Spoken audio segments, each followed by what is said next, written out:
अनादिकाल से दो रास्ते परमात्मा की प्राप्ति के चले आ रहे हैं। एक नीति का रास्ता है जिसे हम संन्यास मार्ग कहते हैं, और ये रास्ता बहुत पुराना है। हमारे देश में बहुत ऊंचे ऊंचे सन्यासी हुए जिन्होंने समय समय पर आकर हमारे देश और धर्म की रक्षा की। नीति का रास्ता छोटा है, इसमें समय कम लगता है। नीति के रास्ते का साधक हर वस्तु का त्याग करता चला जाता है। ऐसा व्यक्ति घर बार छोड़ता है, बीवी बच्चे छोड़ता है, धन दौलत छोड़ता है, संसार की हर वस्तु का त्याग कर कर संन्यास ग्रहण करता है और संन्यास लेने के बाद साधना में लग जाता है। और फिर ऐसे साधक के सामने सिर्फ एक ही काम रह जाता है, वह परमात्मा की प्राप्ति। सारे दुनिया के काम समाप्त हो जाते हैं यदि ऐसा साधक सच्चे हृदय से परमात्मा में लगे, तो कोई वजह नहीं कि उसे अपने रास्ते पर सफलता प्राप्त न हो। लेकिन मेरे कह देने से कोई भाई इस रास्ते में बिना सोचे समझे कूद न पड़े, अपना न ले। इस रास्ते की कठिनाइयाँ भी मैं आपके सामने रखूँगा। सबसे बड़ी बात यह है कि शरीर से त्याग करना बहुत आसान है, लेकिन सच्चा संन्यास जब तक प्राप्त नहीं होता, जब तक मन से त्याग नहीं हो जाता। मुझे इस विषय पर अपने सद्गुरुदेव परम संत महात्मा श्री यशपाल जी महाराज का एक अनुभव याद हो आया, जो मैं आपके सामने रखूँगा। एक बार वो जबलपुर से मुरादाबाद जा रहे थे। रास्ते में प्रयागराज का स्टेशन पड़ा। उन दिनों कुंभ का मेला समाप्त हुआ था। जब गाड़ी प्रयागराज स्टेशन पर पहुंची तो देखा कि स्टेशन पर काफ़ी भीड़ है। ये भीड़ एक महात्मा, जिनको अवधूत कहते थे, छोड़ने आई हुई थी। गाड़ी आई, जय जयकार हुआ। इत्फाक से, परमात्मा की कृपा से, ये जो महात्मा थे उसी डिब्बे में चढ़े जिसमें इसके सद्गुरुदेव जी बैठे हुए थे, और इनके सामने की बर्थ खाली थी, उसी पे आके विराजे। जब गाड़ी चली और कुछ आगे निकल गई तो बातचीत शुरू हुई। इस बातचीत के दौरान गुरुदेव जी ने आपसे एक प्रश्न किया, और वो ये था कि आपको संन्यास लिए कितना समय हो गया। उत्तर मिला 14 वर्ष। बातचीत में दूसरा प्रश्न किया कि महाराज आप बाल ब्रह्मचारी हैं या जब संन्यास लिया तो गृहस्थी थे। उन्होंने उत्तर दिया, मैं गृहस्थी था, मेरे स्त्री और 2 बच्चे थे। और इसके बाद बातचीत होती रही। इसके बाद सेवक के गुरुदेव ने उनसे प्रार्थना की। वो एक प्रश्न और करना चाहते हैं, पर वह प्रश्न कुछ अजीबो गरीब है। यदि आप पहले से क्षमा करेंगे और मुझे सांत्वना दें कि इस टेढ़े प्रश्न से आप नाराज नहीं होंगे, तभी वो प्रश्न किया जाए, न तो नहीं। मैं किसी के हृदय को दुखाना नहीं चाहूँगा। महाराज जी चुप हो गए, ध्यान में चले गए। कुछ देर बाद बोले कि आप कुछ पूछना चाहते थे, पूछा नहीं। फिर आपने अपनी बात दोहराई कि महाराज यदि आप वायदा करें कि इस टेढ़े प्रश्न से आप नाराज नहीं होंगे, तभी वो प्रश्न किया जाए, अन्यथा नहीं। वे बोले कि पूछो, मैं नाराज नहीं होऊंगा। तब गुरुदेव जी ने आपसे तीसरा प्रश्न किया, और वे था कि क्या अभी भी आपको अपने बीवी बच्चों की याद आ जाती है? यह प्रश्न सुनकर वो खामोश हो गए। ऐसा प्रतीत हुआ कि जैसे ध्यान में चले गए। कुछ समय बाद आंखें खोली और कहने लगे कि बच्चा, सच तो यही है कि हमें अपने बीवी बच्चों की याद आ जाती है, और जब मैं अपने गांव के पास से निकल जाता हूँ, जहाँ का रहने वाला हूँ, तो ये याद बिल्कुल ताज़ा हो जाती है कि ये मेरी बीवी, ये मेरे बच्चे, ये मेरा घर, ये मेरा मकान, ये मेरा खेत, ये मेरी दुकान।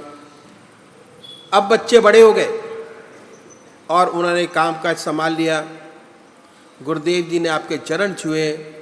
वाकई में वो बहुत ऊंचे महात्मा थे, अवधूत थे, कोई शक नहीं। सन्यास लेते ही आश्रम बदल जाता है। सन्यास के अपने यम नियम हैं, ना उसका कोई बीवी, ना उसका कोई बच्चा, ना उसका कोई खेत, ना उसका कोई मकान। शरीर से त्याग हो गया, लेकिन मन से त्याग करने में बड़ा समय लगता है। और दूसरी बात और है कि त्याग का बहुत बड़ा अहंकार होता है। हम गृहस्थी लोग कभी कभी संसार से दुखी हो जाते हैं और अपना दुख सन्यासियों के पास जाकर कहते हैं कि महाराज हम दुखी हैं, कोई उपाय बतलाइए कि दुख की कमी हो। शांति नहीं मन में, चैन नहीं, और ये उपाय भी बतलाते हैं। ऐसी बात नहीं कहते हैं कि ईश्वर को याद करो, परमात्मा का ध्यान करो, इसी से सच्चा सुख और शांति प्राप्त होगी। उसके अलावा जीवन में कुछ नहीं है। और हम लोग गृहस्थी लोग करते भी हैं, लेकिन नहीं हो पाता। बड़े मजबूर होके चले जाते हैं। पश करते हैं कि महाराज बनता नहीं। कोशिश तो बहुत करते हैं, लेकिन ध्यान तो होता नहीं। तो अक्सर ढूंढने में आ जाता है कि वह ये रास्ता सन्यासियों का है। आप तो गृहस्थी हो। सन्यासों में शुरू से भावना हृदय में पैदा हो जाती है कि हम सर्वसाधारण मनुष्यों से कुछ अलग हैं। सूक्ष्म अहंकार अंदर ही अंदर पैदा हो जाता है। अहंकार जहाँ है वहाँ परमात्मा नहीं। दूसरी बात क्या है कि ज़्यादातर व्यक्ति किसी न किसी परेशानी में पड़कर, दुखी होकर वैराग्य पैदा हो जाता है, क्षणिक वैराग्य पैदा हो जाता है और सन्यास ले बैठते हैं। घर छोड़ा, सन्यास का रास्ता पकड़ा, जंगलों में बैठे। उसके बाद सन्यास लेने के बाद जीवन बदल गया। सन्यास के अपने यम नियम हैं, कठोर तपस्या, ब्रह्मचर्य, आसन की सिद्धि, प्राणायाम। बहुत लोगों से तो बनता नहीं। जिनसे बनता है वह कठोरता से अपने मन को साधते हैं। इस अभ्यास में दबाव रहता है और दबाव के कारण बहुत सी रिद्धियाँ सिद्धियाँ प्राप्त हो जाती हैं। तो ऐसे महात्मा संसार में आते हैं संसार की सेवा करने के लिए, लेकिन उनके काम क्रोध, लोभ, मोह और अहंकार, ये जो दुश्मन है इस रास्ते के, वो समूल नष्ट नहीं हुए रहते, सुप्त हो गए होते हैं, दब गए होते हैं। अभ्यास के प्रेशर से अपने आप ऐसा मालूम होता है कि इन पर काबू हो गया। पर होता क्या है कि जब ये संसार में आते हैं और संसारिक वस्तुओं से फिर दोबारा संपर्क होता है, तो सुनाई पड़ता है कि विख्यात सन्यासी महात्मा थे, अमेरिका चले गए। ऐसी बहुत सी अनहोनी बातें सुनाई पड़ती हैं। तो वजह यही है कि जब तक काम, क्रोध, लोभ, मोह, अहंकार से छुटकारा नहीं मिलता और तब तक इनकी प्राप्ति नहीं होती, उन पर इनका जितने परमात्मा की प्राप्ति हो जाती है, उनका इन पर नियंत्रण हो जाता है, ये उनके मित्र बन जाते हैं। तो ऐसा कोई उच्च कोटि का विरला होता है जो ऐसा होता है, संसार का बड़ा लाभ करता है। तो इस अभ्यास में दबाव शुरू से ही शामिल है।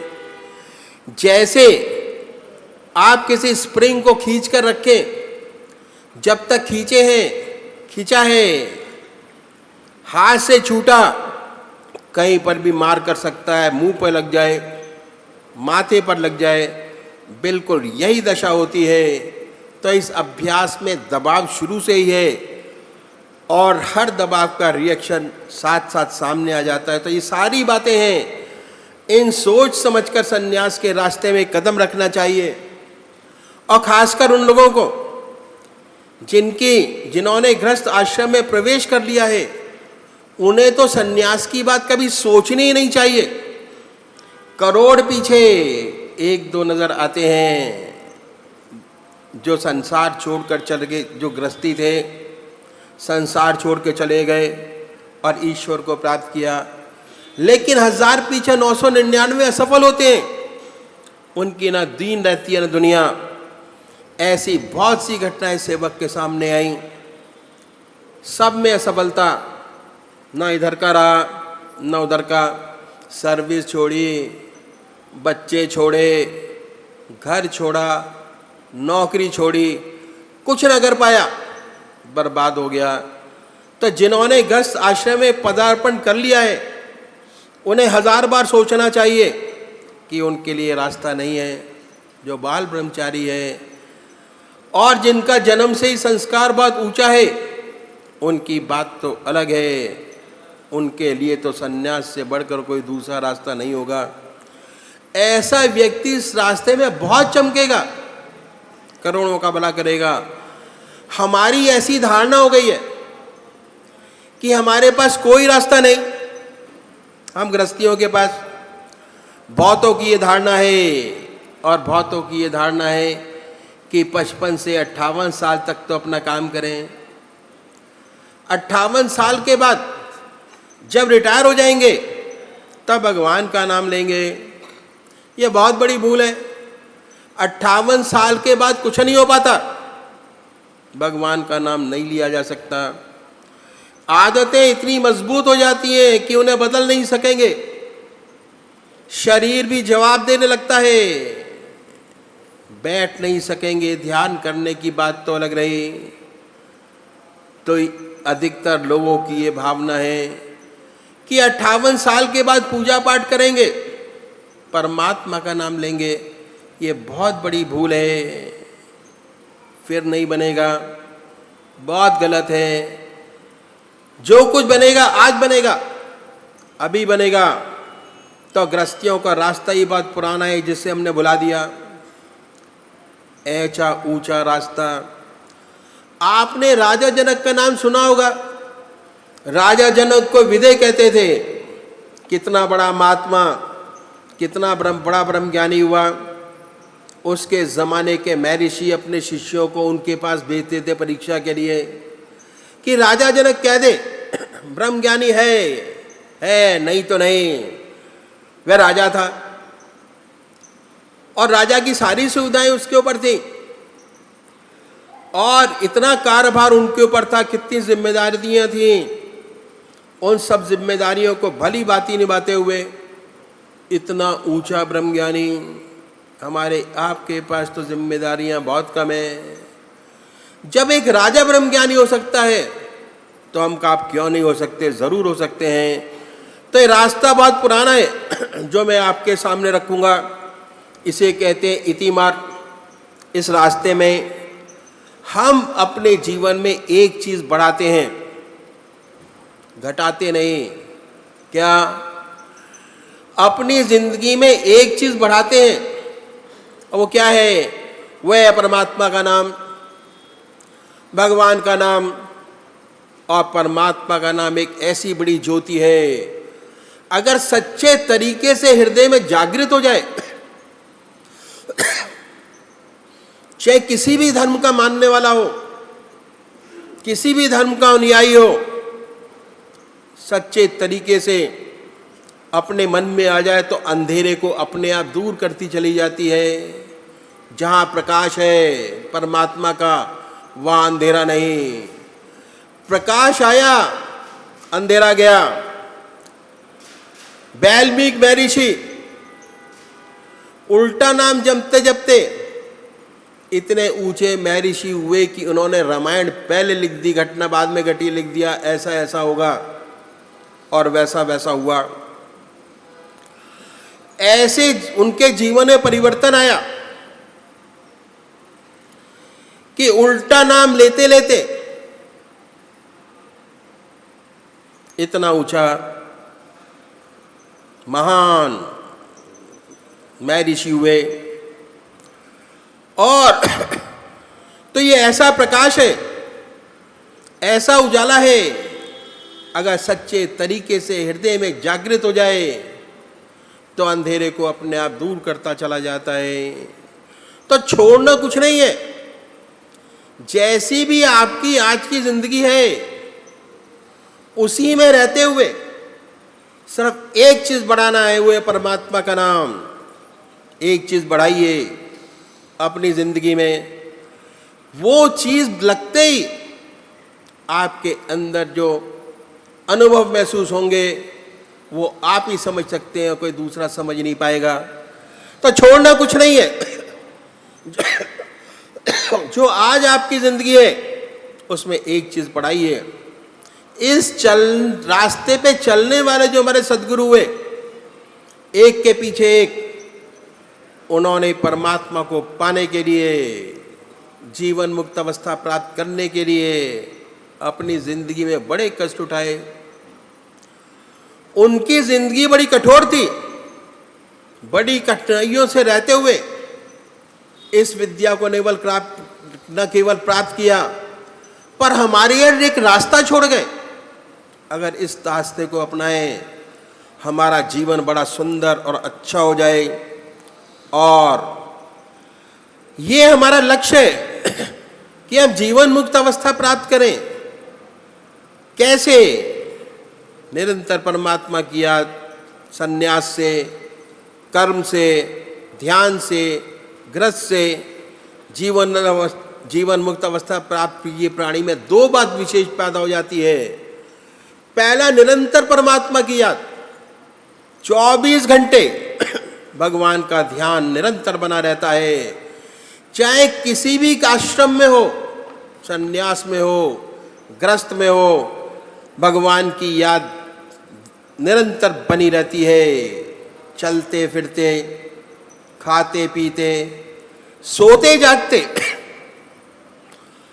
संसार का हर व्यवहार करते ईश्वर की याद बनी रहती है। दूसरी बात यह कि उसके जो कर्म हैं वो निष्काम कर्म हो जाते हैं। ये दो बातें हैं, उसे स्थित प्रज्ञ कहिए या जीवन मुक्त कहिए में पैदा हो जाती हैं। अब देखना यह है कि कैसे इसी दुनिया में रहते हुए, इसी संसार में रहते हुए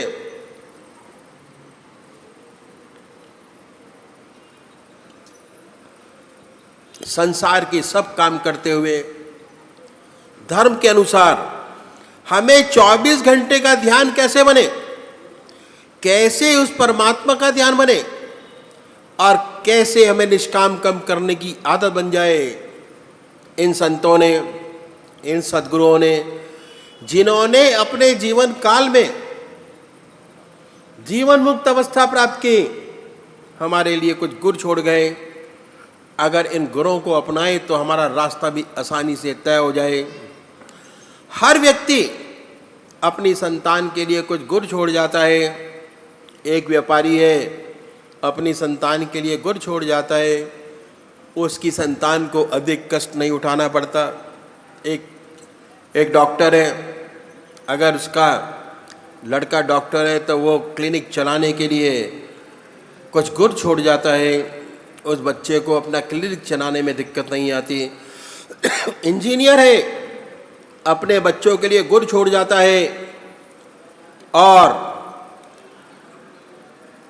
इन संत महात्माओं ने ये कुछ गुर छोड़े कि कैसे रास्ते को आसानी से तय करें, कैसे 24 घंटे का ध्यान बने। और ये गुर मैं आपके सामने रखूंगा। यदि आपको ये बातें अच्छी लगें तो अपने जीवन में ढालें। अपनाएं। अगर अपनाएंगे तो आपको भी लाभ होगा।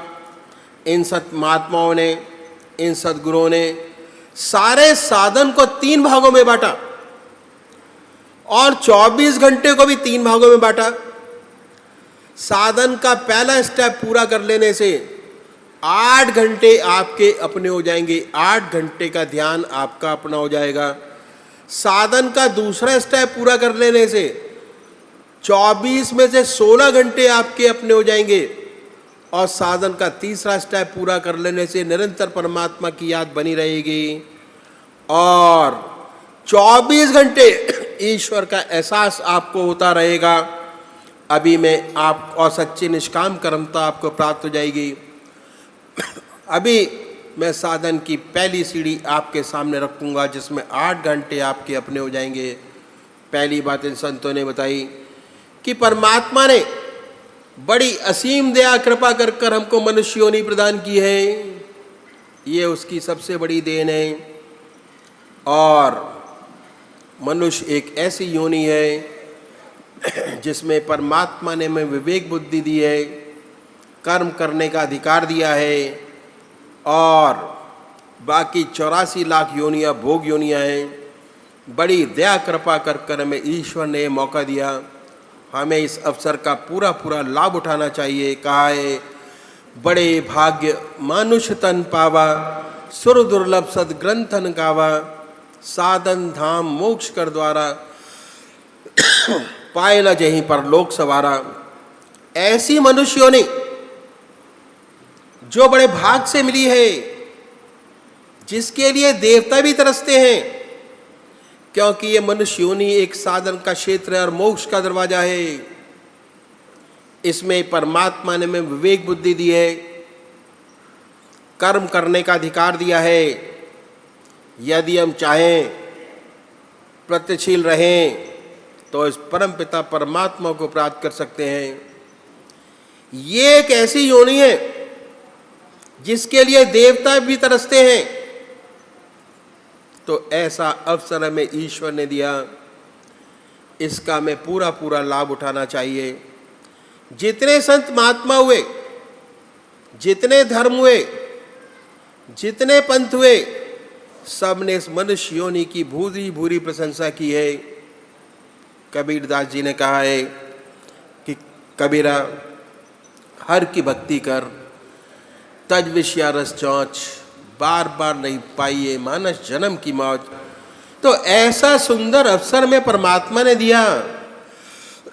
हमारे महर्षियों ने बताया कि संध्या वंदना अवश्य करनी चाहिए और हमारे देश में 99% लोग ऐसे हैं जो परमात्मा को मानते हैं और अपने किसी न किसी ढंग से परमात्मा की पूजा करते हैं। बहुत से लोग तो आधा घंटे से ज़्यादा भी करते हैं। लेकिन यदि हम उनसे पूछें कि इस पूजा का क्या लाभ हुआ, तो 4 बात बताने के खामोश हो जाते हैं। पहली बात ये कि भाई ईश्वर का नाम लेना अच्छी बात है। हमारे घर में मंदिर है, हमारे दादाजी पूजा करते थे, हमारे पिताजी पूजा करते हैं, हम करते हैं और हम देखा देखी हमारे बच्चे भी करते हैं। गॉड फियरिंग है, अच्छा है। और इससे ज़्यादा आप क्या चाहते हैं? हम इनसे पूछें कि आपको कोई आंतरिक लाभ हुआ तो ऐसे बहुत से कम लोग होंगे जो कहेंगे कि हुआ। इन संतों ने कहा कि हम आपको एक ऐसा विशेष तरीका बतलाते हैं जिसे हर कोई अपना सके, चाहे किसी भी मज़हब का मानने वाला हो, किसी भी धर्म का अनुयायी हो, अपने धर्म के मत पर चलते हुए वो तरीका बताया जो मैं आपके सामने रखता हूँ। संसार में हर मज़हब में 2 तरीके के व्यक्ति हैं, एक साकार पुजारी और दूसरा निराकार। बहुत पुराने ज़माने से चले आ रहे हैं, नई बात नहीं। इनमें आपस में वाद विवाद भी होते हैं, आपस में झगड़े भी होते हैं, लेकिन सब ये होते हुए आज तक दोनों स्थिति कायम है। बात ऐसी है कि मनुष्य का स्वभाव कुछ ऐसा ही है, किसी को चेहरे से प्यार होता है, किसी को शक्ल से प्यार होता है, किसी को मूर्ति से प्यार होता है, और कुछ लोगों को शक्ल से प्यार नहीं होता। जिन्हें शक्ल से प्यार होता है वह है साकार पुजारी, और जिन्हें शक्ल से प्यार नहीं होता वह निराकार। इन संतों ने दोनों के लिए रास्ता बताया। जो साकार पुजारी हैं उनका प्रथम कार्य एक इष्ट का निश्चित करना। अपनी आत्मा से पूछिए कि भगवान की कौन सी मूर्ति आपको सबसे ज़्यादा प्यारी लगती है, जिसमें आप भगवान की सबसे ऊंची भावना डाल सकते हो। उसे अपनाइए, उसे अपना इष्ट माने, उसी की पूजा करें, उसी का ध्यान करें, उसी को याद करें, उसको कभी बदले नहीं। ऐसा नहीं कि कभी अब राम की पूजा करें, कभी कृष्ण की करें, कभी माँ की करें, कभी देवी की करें। अगर रोज रोज बदलेंगे तो इसका विशेष लाभ आपको नहीं होगा। पूजा का जो मकसद है वह चित्त की एकाग्रता प्राप्त करना। पूजा का पर्पस चित्त की एकाग्रता प्राप्त करना, चित्त की वृत्तियों का निरोध प्राप्त करना। ऐसी हालत कि मन में विचार शून्यता है, और वो जब भी हो सकता है जब आपका एक इष्ट हो। पूजा कैसे करें? कुशा या कंबल का आसन हो, धूप बत्ती अगरबत्ती जलाएं, साफ सुथरी चादर बिछी हो, जो रात्रि के वस्त्र हैं वो बदल कर बैठें, और अगर स्नान नहीं कर सकते तो कोई बात नहीं, मुंह हाथ धोकर सुख आसन से बैठे। फिर कल्पना करें काल्पनिक तौर से कि हमारा इष्ट, हमारा परमात्मा, हमारा ईश्वर सशरीर हमारे सामने विद्यमान है, बड़े प्यार से। और फिर कोई भक्ति भरा भजन गाइए। क्या होगा? आपके बहिर्मुखी विचारों की दुनिया से हटकर ईश्वर की तरफ लग जाएगा। इसके बाद जब आप ध्यान करेंगे तो ध्यान बनेगा। पहले बाहर अपने इष्ट की मूर्त को बनाएं। जब बाहर आपका इष्ट स्पष्ट हो जाए, उसको अपने हृदय में उतारिए, हृदय पटल पर, इतने प्यार से कि ना कोई दूसरा विचार रह जाए, ना दूसरा ख्याल। जैसे मंदिर में जाते हैं, बड़े प्यार से बैठिए, अपने इष्ट की मूर्त सामने देखिए। उसके बाद जब वो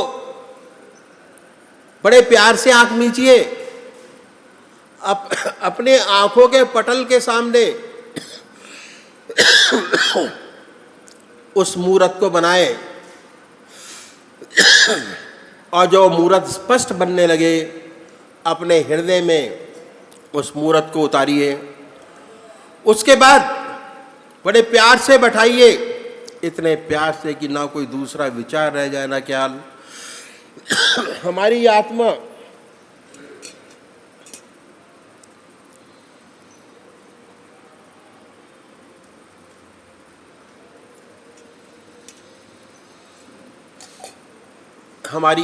हमारे मन को देखती रहती है, बताती रहती क्या सोच रहे हैं। और जब मन हट जाए अपने इष्ट के चरणों से, फिर दोबारा उस मूर्तियों को पकड़े, फिर बना लीजिए अपने इष्ट को अपने सामने। ये अभ्यास उस समय जब ध्यान में लौटेंगे, उसी के ध्यान में लौटेंगे, और आपको बड़ी सुंदर अनुभूति होगी। आपका हृदय मस्तक आनंद से भर गया। अपने इष्ट की मूर्त देख के आनंद नहीं आएगा तो क्या आएगा?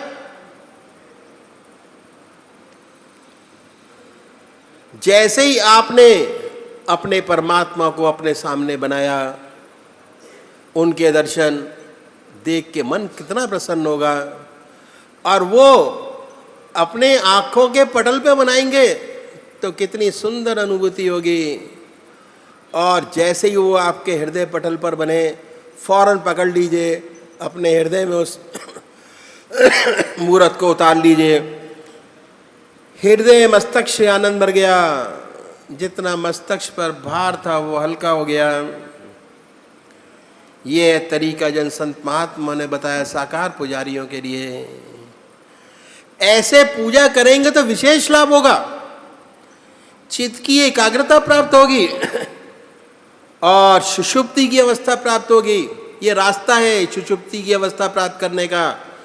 और उसके बाद धीरे धीरे सुषुप्ति से सहज समाधि में प्रवेश करेंगे और एक दिन उनका अनुभव होने लगेगा कि वो हमेशा उनकी छत्र छाया में हम चल रहे हैं। दूसरे वो भाई हैं जो निराकार भगवान के उपासक हैं, परमात्मा को मूर्ति में नहीं मानते, भगवान के नाम को पकड़ें और उस नाम को चुने जो आपकी आत्मा को सबसे प्यारा लगता हो। ओम, अल्लाह, वाहेगुरु।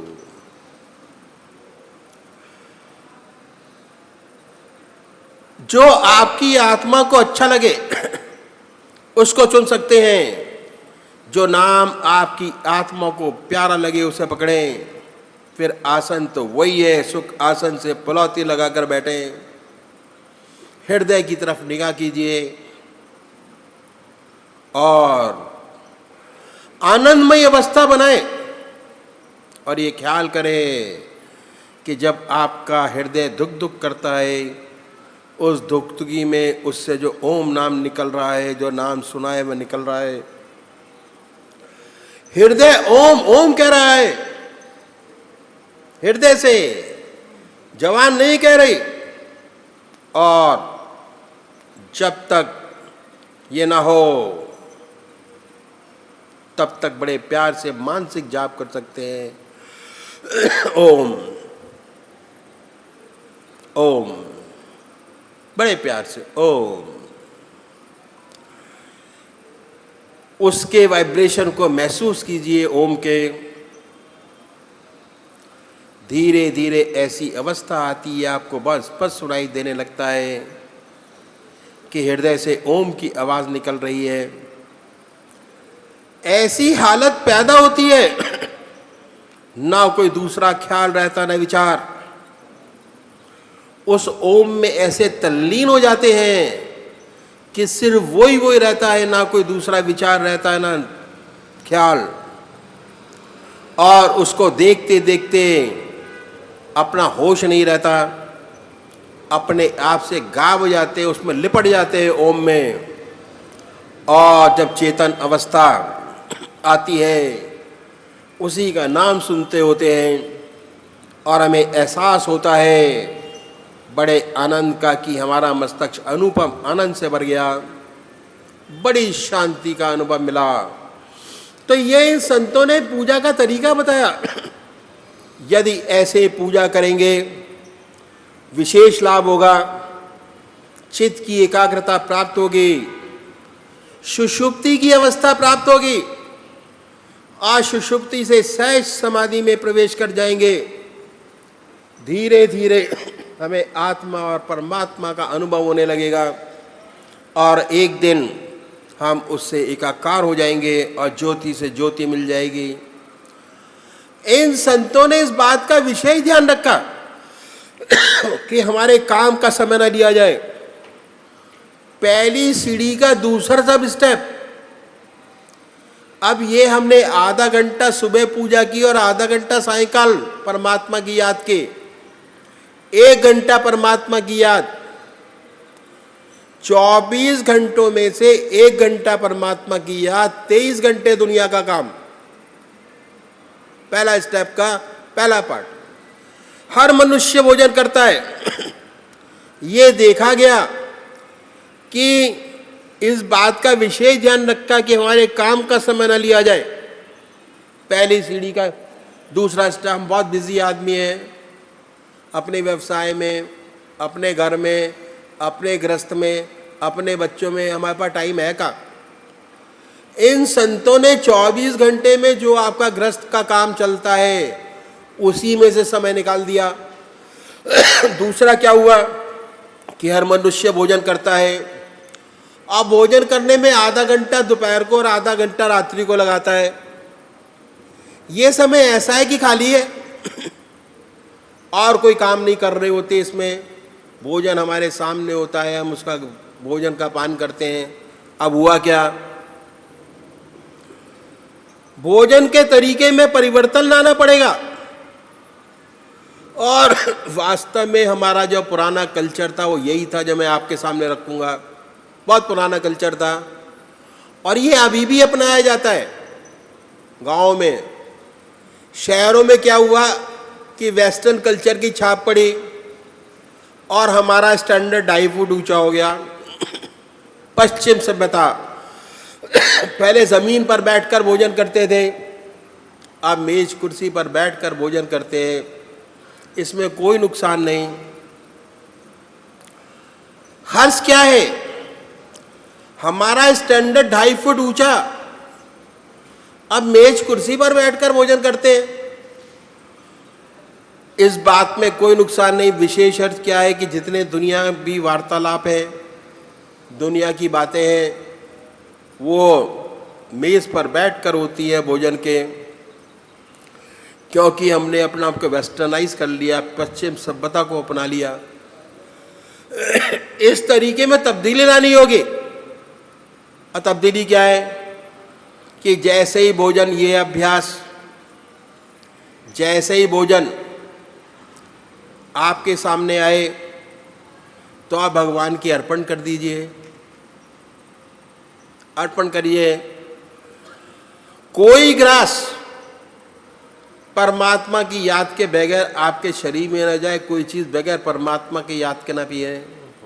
ये अभ्यास, अगर ये अभ्यास 15 दिन आपने फॉलो कर लिया तो 16वें दिन आपके मन को ऐसी आदत बन जाएगी कि अगर छूट गया तो बाद में गिलानी होगी कि अब तो वो काम छूट गया, आज कल फिर करेंगे या शाम को याद करके करेंगे। जिस काम को बार बार हम लोग करते हैं, मन उसको करने की आदत बना लेता है, रिपीटेड। ये हमारे शरीर का विशेष लाभ है मन का, कि मन जिन कर्मों को बार बार रिपीटेडली करता है, मन उनको आदत बना लेता है और उसके बाद उसी के अनुसार शरीर चलने लगता है। ठीक है। तो अब क्या हुआ? अब क्या हुआ कि आपने कोई भी चीज़ बगैर परमात्मा के याद के न की, न पी, न खाया, न पिया। भोजन की एक विशेषता है, बल्कि मन की एक विशेषता है कि भोजन जिन विचारों में डूब कर किया जाता है, जो खून बनेगा उन्हीं विचारों में रखा रंगा हुआ बनेगा।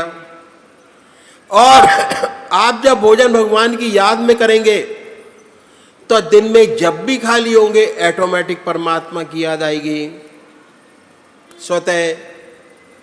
अब आपको प्रयास करने की जरूरत नहीं। जैसे भोजन की थाली आपके सामने आई 17वें दिन, ऑटोमेटिक परमात्मा की याद हो आई। और जब तक आप भोजन करते होंगे, ऑटोमेटिक परमात्मा की याद में डूब के करते होंगे, ना कोई दूसरा ख्याल होगा, ना कोई दूसरा विचार होगा। भक्ति के लिए जब तक आपका खून नहीं बदल जाता, भक्ति नहीं आती। सात्विक भोजन सात्विक विचार, तामसिक भोजन तामसिक विचार। तो भोजन पर इन संतों ने बड़ा भारी जोर दिया कि भोजन परमात्मा की याद में डूब कर करेंगे, ऑटोमेटिक परमात्मा की याद आएगी। इन संतों ने भगवान श्री कृष्ण ने गीता में साधक की दृष्टि से 4 विशेष बात बतलाई। पहला आहार की शुद्धि, दूसरा विहार की शुद्धि, तीसरा अभ्यास और चौथा वैराग। ये है अभ्यास, आहार की शुद्धि। और कितना सरल तरीका बताया हमारे संत महात्माओं ने कि परमात्मा की याद में डूबकर भोजन कीजिए, ऑटोमेटिक आहार शुद्ध हो जाएगा आपका, आपको प्रयास नहीं करना पड़ेगा, ऑटोमेटिक शुद्धता आती चली जाएगी। जो भी करेंगे परमात्मा की याद में रंगा हुआ होगा। जब भी आप खाली होंगे ईश्वर की याद स्वतः ही आएगी, क्योंकि आप भोजन परमात्मा की याद में डूबकर कर रहे हैं। क्योंकि आप परमात्मा की याद में डूबकर भोजन कर रहे हैं। आधा घंटा दोपहर को और आधा घंटा रात्रि को, उसके बाद जब पूजा करते हैं तब भी आधा घंटा पूजन करते हैं सुबह को और आधा घंटा शाम को। अब आपके पूजा के 2 घंटे हो गए। आधा घंटा सुबह पूजन, आधा घंटा सायंकाल, आधा घंटा दोपहर भोजन, आधा घंटा रात्रि भोजन, 2 घंटे का समय आपके पूजा का हो गया। और सबसे बड़ी बात क्या हुई, स्वादेंद्रिय निग्रह पे इन संतों ने बड़ा भारी जोर दिया। स्वाद पर कंट्रोल करने के लिए बड़ा सुंदर और सब तरीका इन संतों ने बताया। बहुत से महात्मा बहुत कष्ट उठाते हैं स्वाद पर कंट्रोल करने के लिए, स्वादेंद्रिय निग्रह करने के लिए। कोई फीका खाता है, कोई मीठा छोड़ता है, कोई सारी चीज़ें मिलाकर खाते हैं, कोई घास घोटकर सारी जिंदगी पीते हैं, जिससे स्वादों का हमारे मन के ऊपर कोई असर ना हो, ना खट्टा महसूस हो, ना नमकीन महसूस हो, न मीठे का स्वाद हो, परमात्मा का स्वाद हो। कितना कष्ट उठाते हैं। हमारे संतों ने वही तरीका बताया कि परमात्मा की याद में डूबकर भोजन करेंगे, ऑटोमेटिक स्वादेंद्रिय निग्रह हो जाएगा, स्वादों से आप ऊपर उठ जाएंगे। बड़ी तपस्या करते हैं, स्वादों पर ऊपर उठ। अब आपके पूजा के 2 घंटे हो गए। आधा घंटा दोपहर पूजा, आधा घंटा सायंकाल पूजा, आधा घंटा दोपहर भोजन, आधा घंटा रात्रि भोजन। तीसरा सब स्टेप, जब आधे घंटे का समय भोजन पर लगाएंगे तो जो काम हमको दांतों से लेना चाहिए वो आंतों से नहीं लिया जाएगा। दांतों का काम दांत ही करेंगे और आंत का काम आंत करेगी। तीसरा सब स्टेप उन्होंने क्या बताया कि हर मनुष्य भोजन करता है, हर मनुष्य भोजन करता है। इसका तरीका मैंने आपके सामने रखा। अब हर मनुष्य सोता है और सोने में 6 घंटे से 8 घंटे सब सोते हैं। 8 घंटे 6 घंटे वेस्ट, कुछ नहीं करते उस पीरियड में, सोने के पीरियड में। Waste of 8 hours in life करना। क्या बताया कि सोने से पहले 2 काम कीजिए।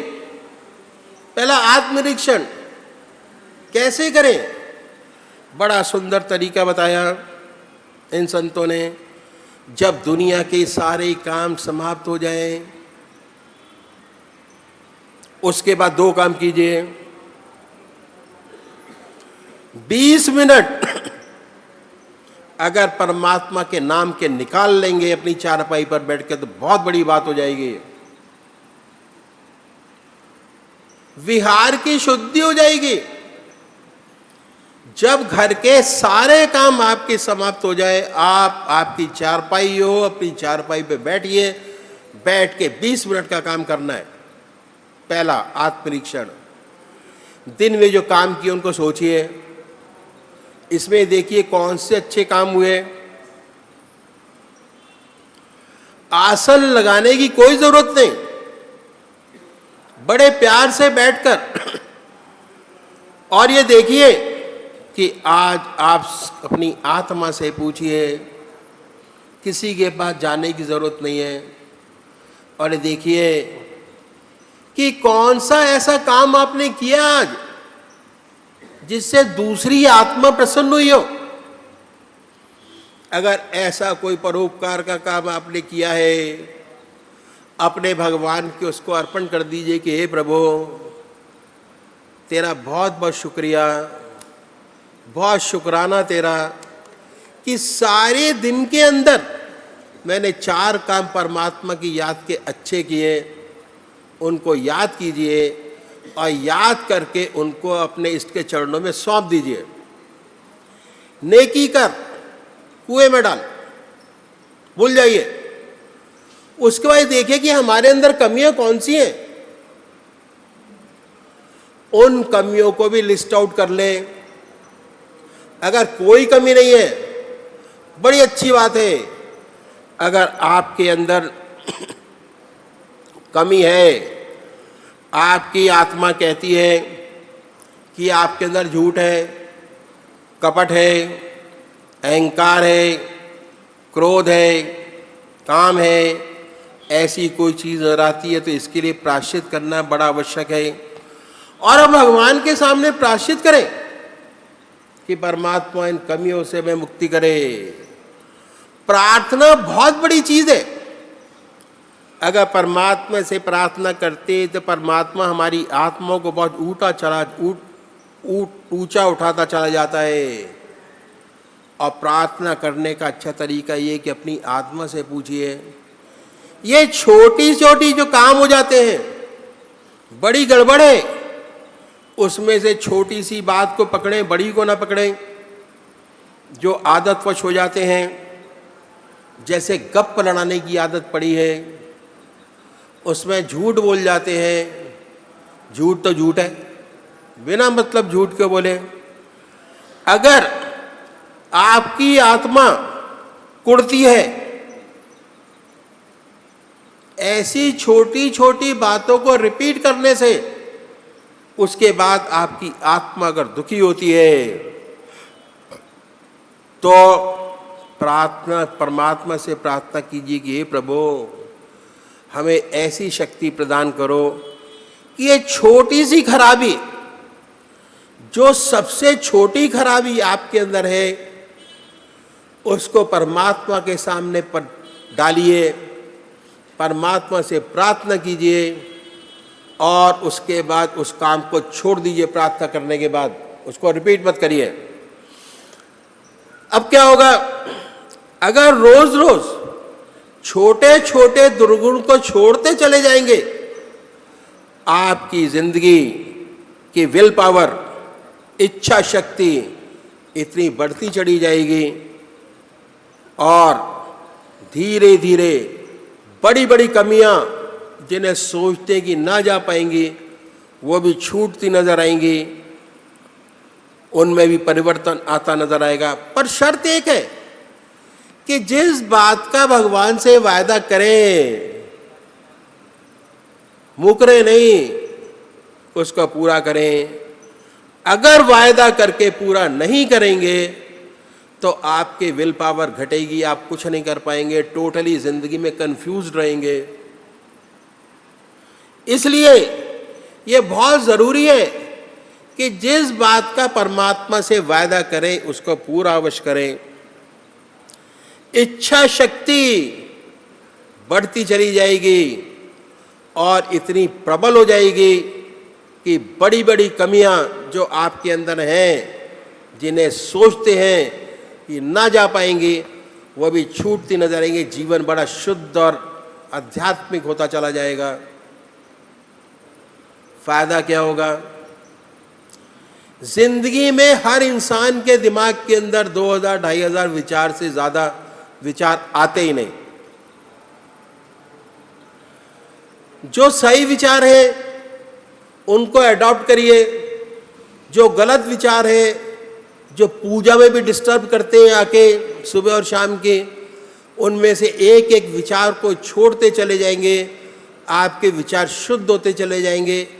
इधर विचारों की शुद्धि होगी, विचारों में कमी आएगी, उधर पूजा में ध्यान ऑटोमेटिक आपका बढ़ना शुरू हो जाएगा और बड़ा सुंदर आपका पूजा में ध्यान और मन लगेगा। जिस बात का भगवान से, जो चीज आप ना छोड़ सकते हो, उसका भगवान से वायदा न करें, वो ही वायदा करें जिसको आप पूरा कर सकते हो। उसके बाद इच्छा शक्ति बढ़ाइए। इसके बाद बड़े प्यार से बैठ के, लेट के अपने इष्ट का ध्यान कीजिए। ध्यान का मतलब परमात्मा की गहरी याद।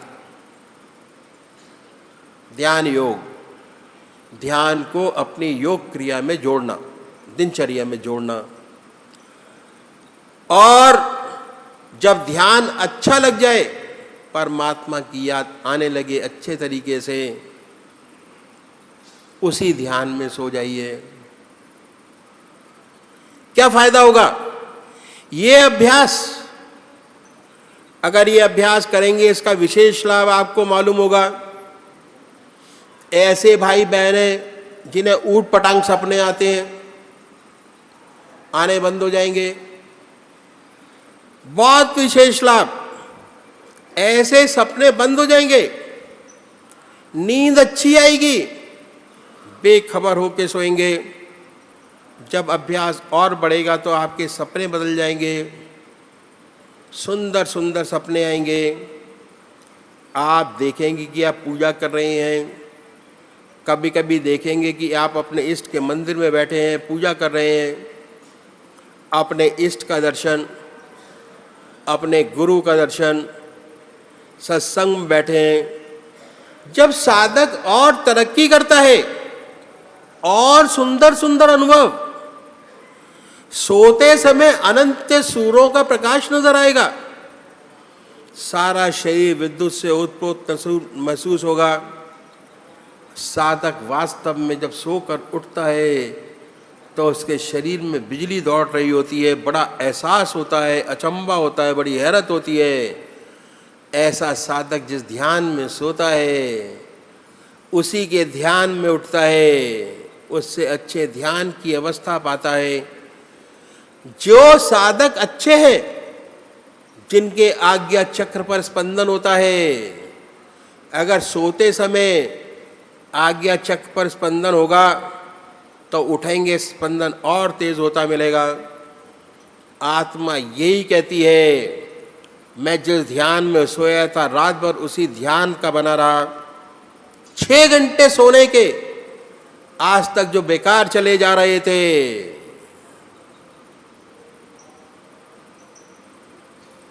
वास्तव में पूजा में बदल जाते हैं।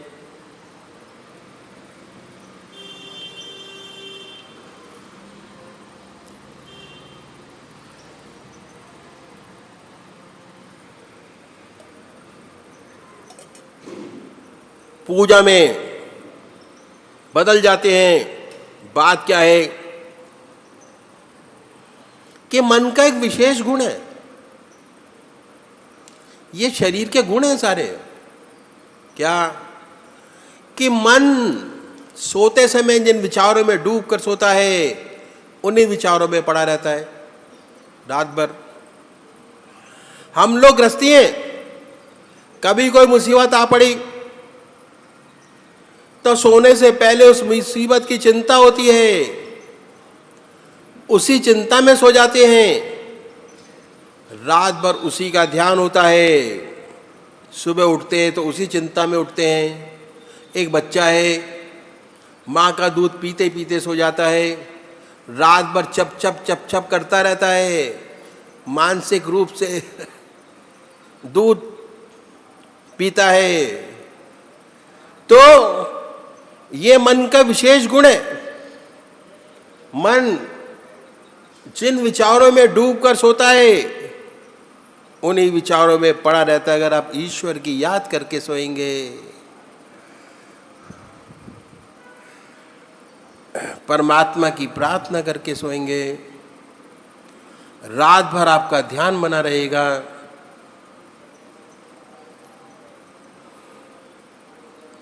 और 6 घंटे सोने के पूजा में बदल जाएंगे। यही है विहार की शुद्धि, जिस पर भगवान श्री कृष्ण ने बड़ा भारी जोर दिया।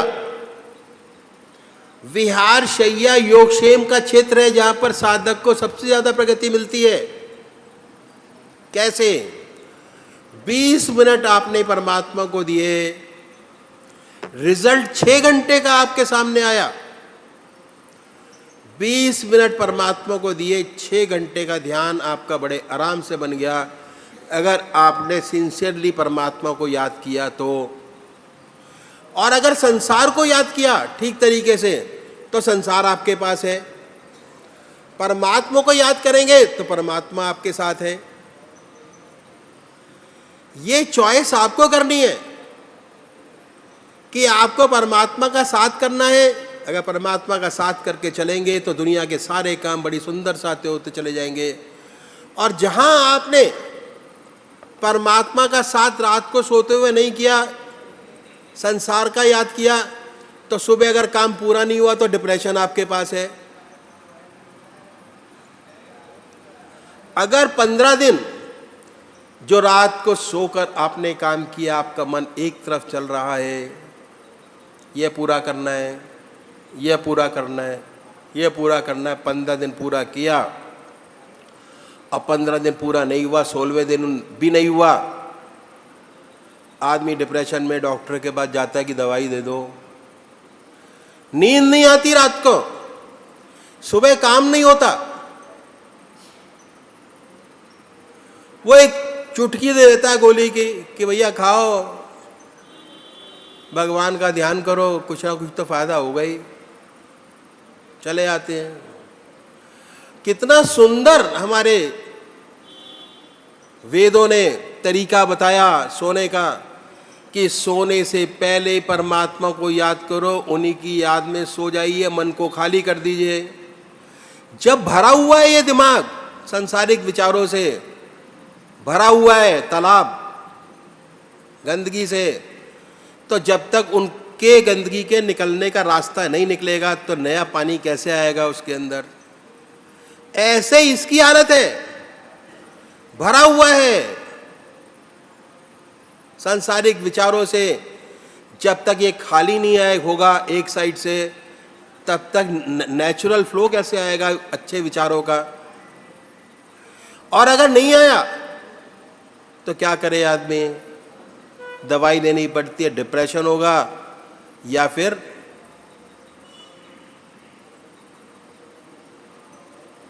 तो ये इसलिए बहुत जरूरी है, आप परमात्मा को माने या ना माने,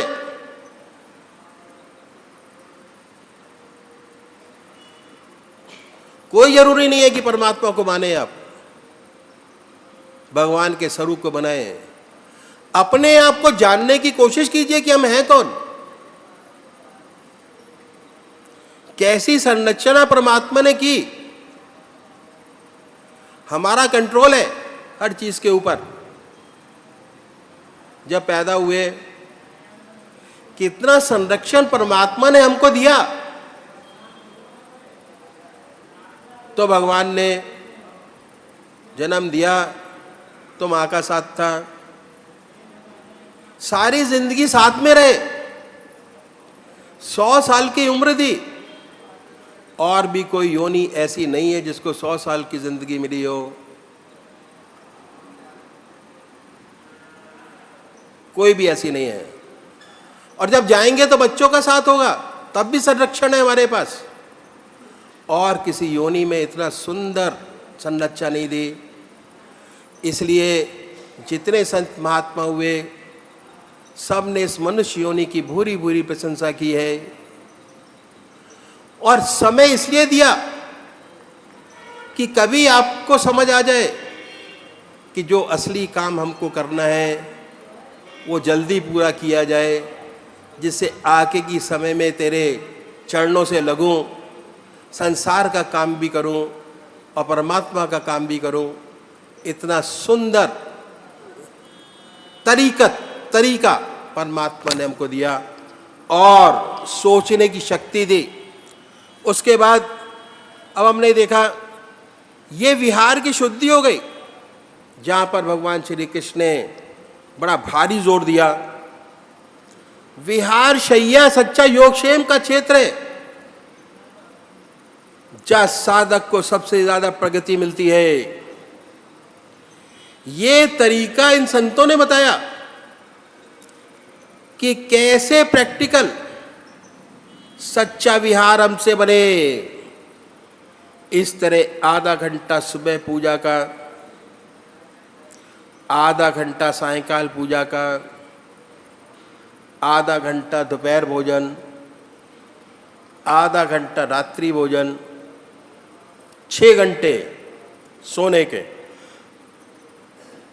चाहे कितना हम व्यस्त क्यों ना हो अपनी जिंदगी के अंदर, 24 घंटे में से 8 घंटे अपना ईश्वर में जीवन बना सकते हैं अपना। चाहे कितना व्यस्त क्यों न हो, दुनिया का सारा काम करने का समय आपके पास मौजूद है, उसमें से एक भी सेकंड नहीं दिया गया। सारा समय आपके संसार का, आपके व्यवसाय का, आपके एजुकेशन का, आपकी नौकरी का आपके पास ज्यों का त्यों मौजूद है। 24 में से 8 घंटे आपके अपने हो गए। अपने का मतलब आपने अपने ऊपर खर्च किए, ईश्वर में जीवन हुआ जो आगे आपके काम आएगा। परमात्मा तू है, तेरी इच्छा पूर्ण हो। ध्यान योग के कार्यक्रम आनंद योग से निशुल्क जुड़ने के लिए संपर्क करें 9810239677।